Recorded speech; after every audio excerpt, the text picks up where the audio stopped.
It still doesn't feel real, but it is. This is our new reality. The Philadelphia Eagles are Super Bowl 59 champions after the Birds absolutely throttled the Kansas City Chiefs 40-22, and in the process, Philadelphia pulling off an epic win to dethrone Kansas City. And these images are images that we are going to remember forever.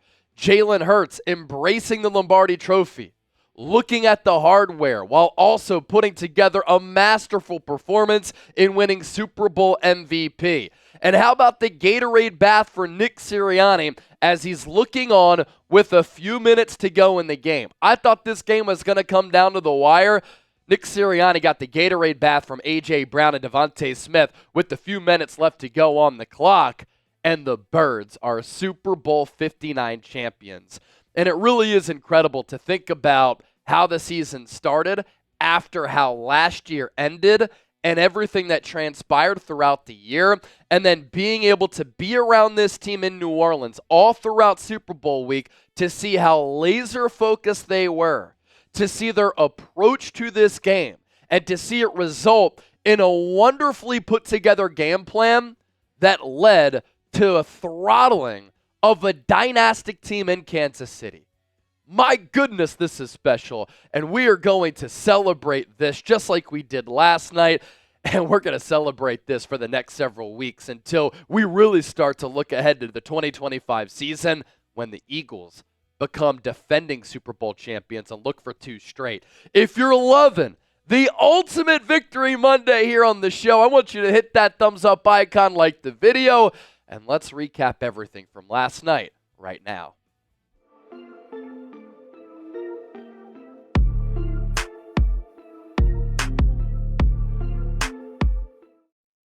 This is Philadelphia Eagles Now by Chat Sports. I'm Chase Sr., and no matter where you are or how you're tuned in, thank you so much for making today's show a part of your day. And not only did the Eagles and the Chiefs push for a three-peat, they punished Kansas City. And the Eagles put together the formula to beat Patrick Mahomes, and they were able to be so productive with their game plan, with their approach, and it led to one of the best, most dominant Super Bowl performances that we will ever see in the history of the National Football League. And in the lead up to Super Bowl 59, I had said here on the show that the Eagles have what it takes to take down Patrick Mahomes. But what they have to do is what they did not do in Super Bowl 57, when that year they led the NFL with 70 sacks, but then in the Super Bowl, they had no sacks of Patrick Mahomes. The formula to take down Mahomes is to get a pass rush and to do it with 4. Because if you blitz and you send extra pressure, him and Andy Reid will have answers against that pressure. And in 2020, the Tampa Bay Buccaneers in the Super Bowl, when they handed Kansas City that loss, led by Tom Brady and that great Todd Bowles defense, had 29 pressures against Mahomes. 16 of them were with 4. Well, how about this? The Eagles didn't have as many pressures as the Buccaneers did, which is a Super Bowl record still with those 29, but Philadelphia had 26 pressures of Mahomes, and they did not blitz once. So, similar execution to what Tampa Bay did in that 2020 Super Bowl, but more impressive for Philadelphia. Instead of the Buccaneers having 16 pressures with 4, the Eagles had all 26 pressures by sending 4. And they sacked Mahomes 6 times, which for him is the most of his career. And the Eagles pulled off something that seemed impossible. They pulled off something that has been so hard for other teams to do. The Eagles flustered Mahomes, and they made an alien-like quarterback look human. And all across the board, led by Vic Fangio's defense, it was great performance after great performance, individuals showing up under the brightest of lights, on the biggest of stages. And so dominant to the point where Kansas City could not run it, could not throw it. Until garbage time, they couldn't get in to Eagles field territory, and they only had 1 first down at halftime. Offense, defense, special teams. The Eagles played as flawless of a game as they could have. And that is what is required to beat a team, to the caliber of the Kansas City Chiefs. And how about this pass rush against Mahomes? 0 blitzes, those 26 pressures, those 6 sacks. They were all over him. He was running for his life all throughout the game, and they had a pressure percentage of 42.9%. This has been the theme all year for this Eagles defense. It's especially been the theme for Vic Fangio's unit in the playoffs.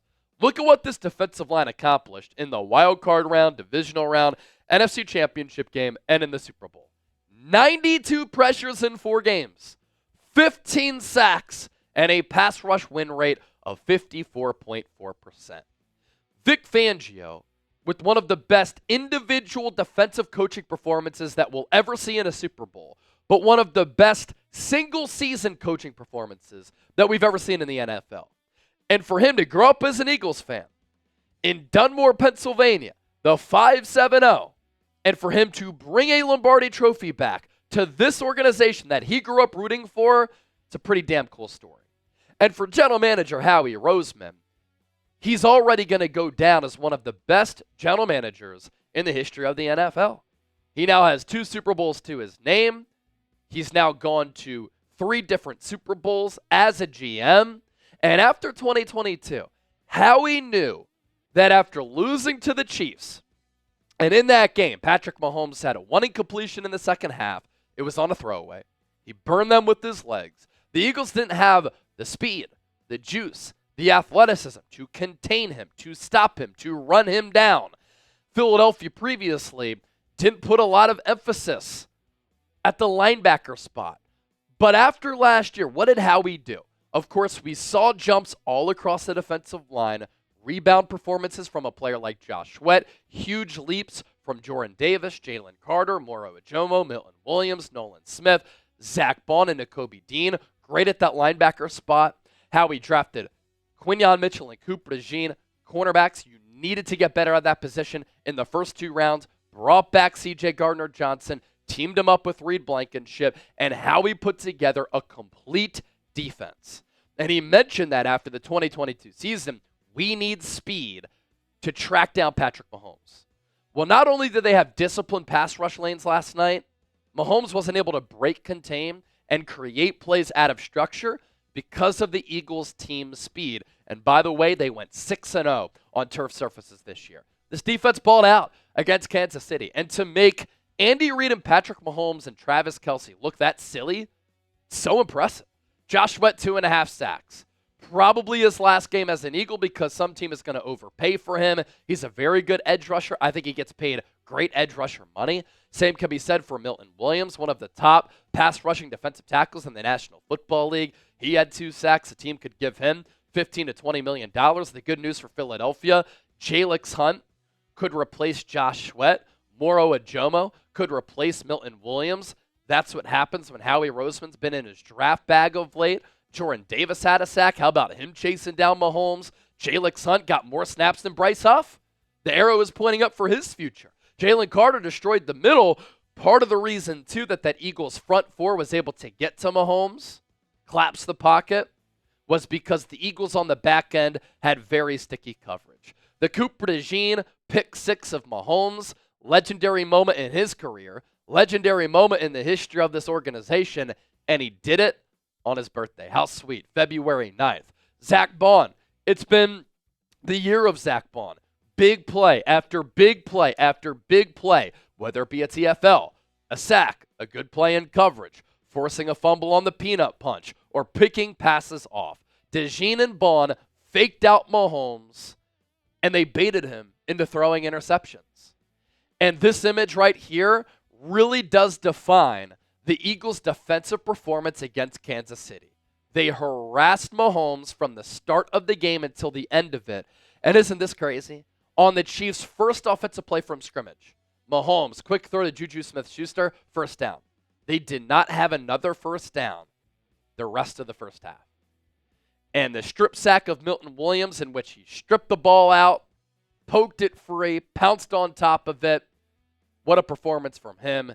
And then Jalen Carter wasn't flagged, but being able to just push Patrick Mahomes in the face, taking out some frustration for all of Philadelphia, that was great too. Just outright playoff domination for Philadelphia en route to their second Lombardi Trophy in franchise history, both since 2017. The Eagles have the third highest combined margin of victory for a conference championship and a Super Bowl in the history of the NFL. They beat the Commanders by 32 points, beat the Chiefs by 18. That's a margin of victory of 50 points. Number 3 all time behind the 1989 Niners at 72 points and the 1985 Bears at 60 points. A lot more to get to here on the show because we got to talk about Jalen Hurts and Nick Sirianni. But before we do that, be sure to hit that subscribe button. Philadelphia Eagles now yesterday during our watch party in which we surpassed 1 million views, picked up like 3,000 plus subscribers.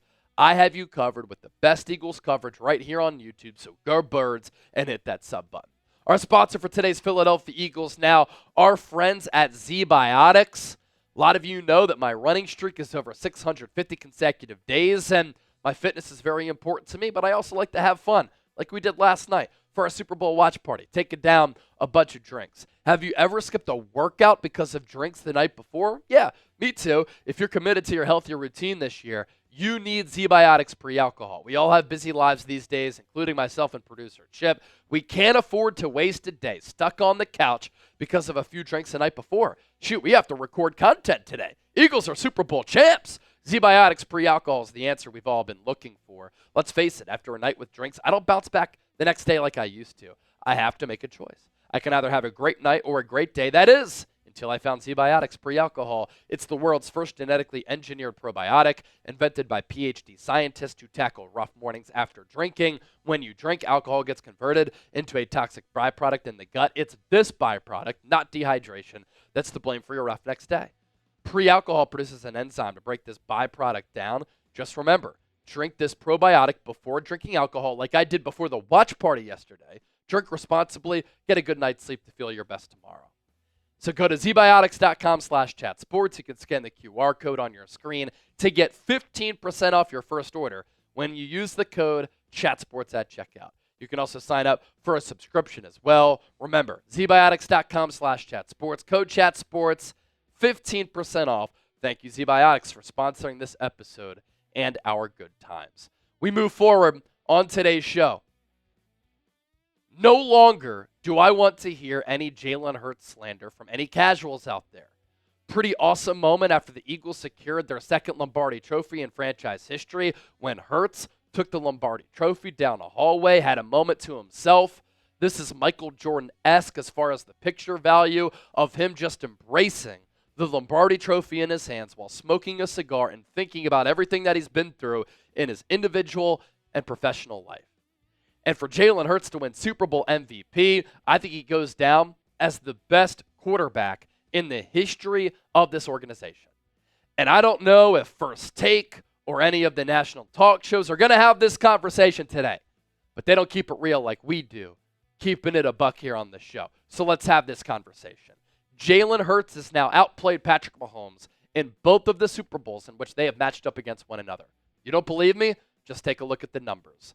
Mahomes got the ring in 2022. Hurts gets the ring and gets the revenge in 2024.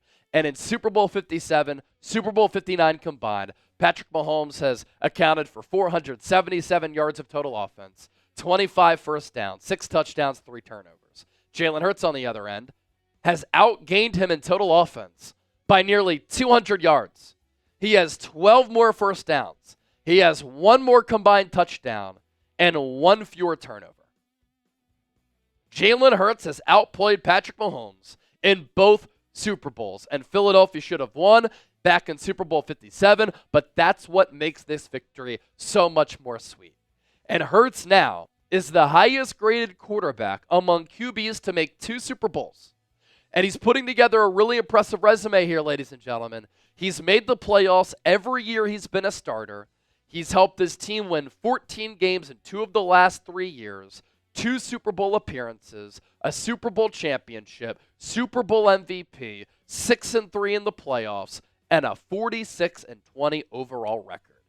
And we have to give credit where credit is due here, because Hurts put together a nearly flawless playoff run.